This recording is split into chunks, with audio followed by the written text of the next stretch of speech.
I've done it, boys and girls. I've fully transitioned over to the Unifi life, and depending on which side of the fence you're on, it's either a really good thing or you've already downvoted this video. Shut your big mouth, I hate you! Let me explain. Last year I replaced my hodgepodge of switches and access points with Unifi equipment. I made a video on it if you want to check that out.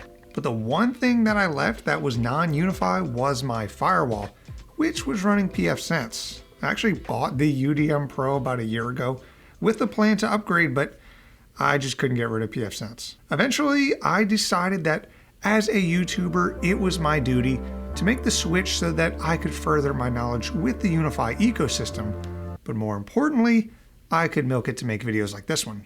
So let's talk about my experience upgrading to a UDM Pro, what I liked, what I didn't like, some observations, and my plan moving forward.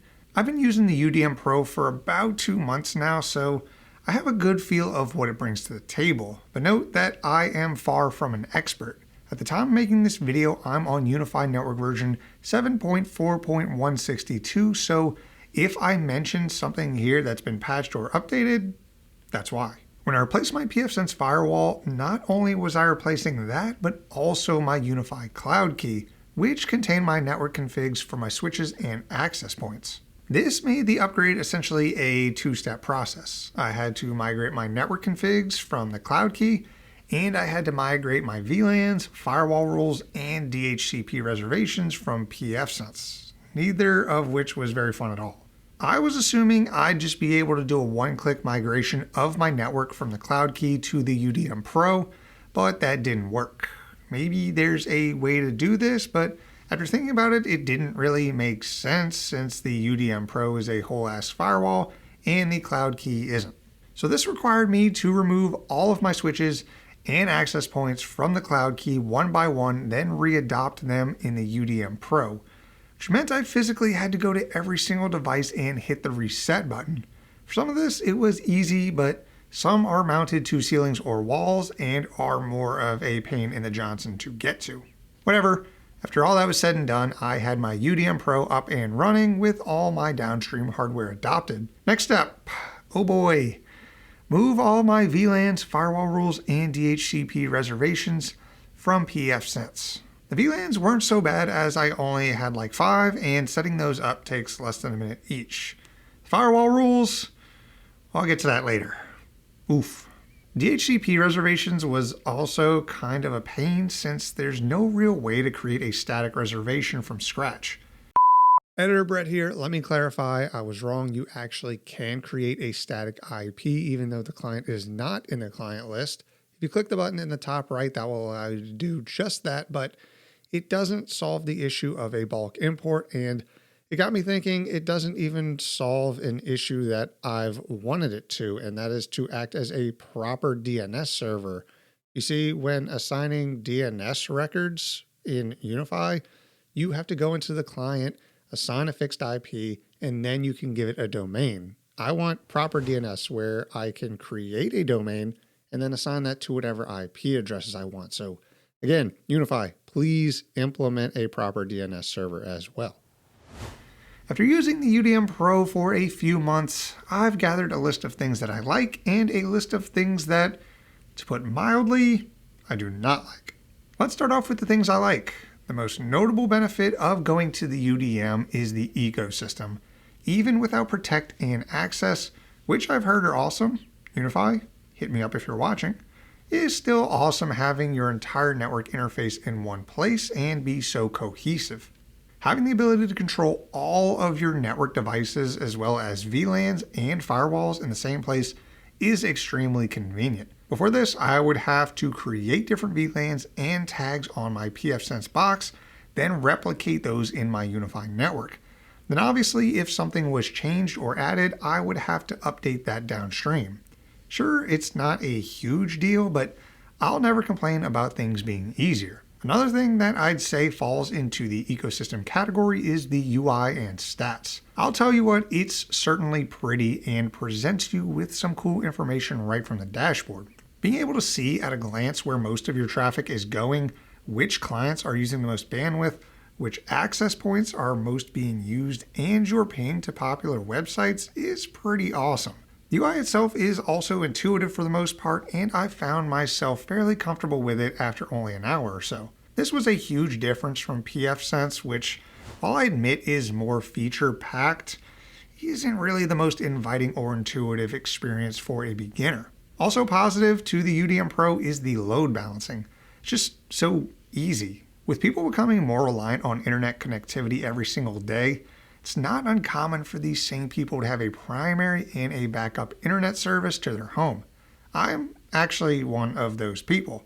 I have AT&T Fiber as my main WAN and Xfinity as my backup. Setting that up in here was extremely easy with the option to have your traffic shared between the two, or in my case, have one just act as the backup in the event that your primary goes down. This actually saved my butt over this last month when our backyard was essentially a construction site. Both our AT&T and Xfinity lines got cut twice during that period, and luckily never at the same time. Each of those times, the UDM Pro switched over our connection and we didn't even notice. Yeah, I know that's what it should do. I get that, but the same setup in pfSense seemed to struggle with dual WANs. And keeping on the same topic of easy setups, the VPNs are pretty straightforward, and I had both my PIA client and OpenVPN server up and running in under 5 minutes. As someone who has an actual need for a VPN client and a server, this was a good thing to see. Now that doesn't mean that the entire VPN experience here is perfect. More on that later. And one of the final things I like here has to do with the Wi-Fi management. This is nothing new, but more and more devices are connecting over Wi-Fi, and more access points are popping up not only in your house, but your neighbors. The Wi-Fi management in here is pretty solid with the ability to create global rules for your access points or break them down into groups and set rules there. For example, if you want your 2.4 GHz SSIDs on all of your access points to only broadcast at 20 MHz, then that's a super easy thing to configure. If you want the transmit power of your Wi-Fi 6 access points to be at full blast, then that's a simple change too. I found the ability to group access points and distribute your SSIDs amongst them to be one of the most intuitive of any SDN I've tried. Now obviously this is subjective, just like most of this review, but that's what this is all about. If you want to monitor channel traffic to determine which channels are the most vacant in your area, you can use the Wi-Fi Man app, which provides a whole lot more info about not only your setup, but what it can detect from around you. From there, you can determine which channels you'd like to use on the 2.4 and 5 GHz bands, or if that's too nerdy for you, just let Unifi do it. Honestly, that's what I do and it works for me. Now these are some awesome things that I've experienced with my switch to the UDM Pro, but everything hasn't been sunshine and daisies. Firewalls. Holy shit, the firewall rules. Who designed this setup? How on earth did they put this together and think that this was okay? Well, let's start with the main firewall rules table. Look at this. Anyone want to guess the super important piece of information missing from this table? Yeah, they don't show the port that the rule is referencing. Like, that's arguably the most important part. Okay, fine. Let's click on the rule and check the port number. Okay, where is it? Port group. But it's just a single port. That's right. Any rule you create, whether it's for one port or for 100, you have to create a port group. Why? And even cooler, you can't even hover over it to see what it is. You have to leave the page to go see what's even in there. Holy shit, this is dumb. And guess what? It's the same with the IP addresses. I mean, maybe it's a security thing to not have these numbers exposed, and I get having the aliases, so if you have these defined in different locations, then updating the IP or port would only require you to change it in one place, but the implementation of this is so butt cheeks. You want to see something even more stupid though? Let's scroll down to the port forwarding, like what you want to do most of the time when opening a port. Whoa, what's that? The IP address? The actual port? But just half a scroll up, we couldn't see that or even do that for that matter. The inconsistency here hurt my brain, and when I first saw this, I thought I was just missing something obvious, but nope, that's just how it is. Oh, you thought this was the end of the silliness? Oh no, Let's take one of my rules as an example. You see, I'm hosting a few services at home and using Nginx Proxy Manager as a reverse proxy, so everything comes in on port 443 directly from Cloudflare, gets routed to my Nginx services, then gets pointed where it needs to go. In pfSense, I could define an alias of all the Cloudflare server IPs, then in my port forwarding rule say, okay, only allow 443 traffic to come in from Cloudflare IPs, then have it forward to Nginx. You can't do that here. But Brett, you just showed that you can create IP groups. Yes, you can, and I did that. But those will only work for firewall rules and not port forwarding rules. When you define a port forwarding rule, it also creates a matching firewall rule, but it won't allow you to use your IP groups. What? The actual... So essentially, I just have to open 443 to the world. Unifi, please fix this. Now, the firewall rules are pretty intuitive for blocking VLAN traffic, but only if you want to block a single network. There is no way to select multiple networks, and even more annoying, no way to invert it, meaning that I can't say allow or block all traffic on networks except this one. In pfSense, I could create a single rule that says block all networks besides this one from accessing my LAN. That was it. From then on, I can create 100 more networks and they'd all be blocked by that single rule. Not here. But wait, Unifi says it's better to use their traffic management interface, and I mean, yeah, in the same way getting punched in the face is better than getting kicked in the nuts. This is where I created my inter-network rules, and fortunately, they allow you to select multiple networks here, although we are still missing the invert option. Unifi, please. That's a common theme here. Everyone go down in the comments and comment Unifi, please. And while these work for what I'm trying to do, for example, this is my rule that blocks all of VLANs from accessing my main LAN, the process isn't very intuitive at all. Here you can see we have our local network, which is our main LAN, then the traffic destination, which is kind of confusing whether it should be to or from, since the next thing we select is our target, which in my case is all of my VLANs. When I see target, that is synonymous with destination for me, but in this case, think of that as the source, which then makes it confusing because your traffic destination would be from, since you want to block traffic from there, right? Not really. Direction is in direct reference to the local network you specified above, so your direction for this would be to. After you've done it a few times, it starts to make sense, but I think this should be updated to follow a similar process as pfSense.